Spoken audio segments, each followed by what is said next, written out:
Kung titignan mo yung pupuntahan, di pa parang malayo. Pero pag lilingunin mo yung pinanggagalingan, malayo ka na. Hindi mo malalaman kung hindi ka susubok. Ang buhay ay isang malaking sugal. Kung lagi kang takot sumugal sa isang bagay dahil takot kang mawalan, mauubos lang kung anong meron ka. Kung hindi ka mawawalan, hindi ka rin magkakaroon.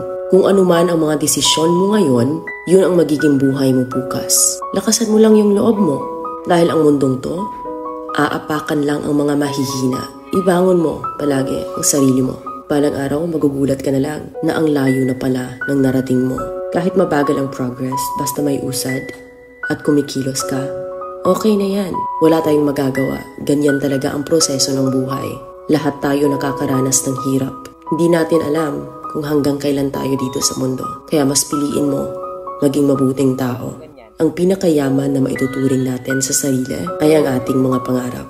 Kapag handa kang abutin yung mga pangarap mo, hinding-hindi ka maghihirap. Kung lagi kang may pinagdaanan sa buhay or pagsubok, pruweba lang yan na isa kang magiting na sundalo. Sa mga pagsubok, diyan ka aangat, diyan ka babaguhin. Yung tatag mo kung paano ka mag-ayos ng problema. Hindi ka magtatagal sa mundo. Lubos-lubusin mo na. Gawin mo yung mga bagay na handang iangat ang sarili mo. Huwag mo isipin yung mga sinasabi ng iba at huwag na huwag kang panghihinaan ng loob dahil lahat ng tao ay may iba't ibang desisyon at iba't ibang sitwasyon. Huwag ka lang mawala ng pag-asa. Hindi mo naman kailangan madaliin lahat. May proseso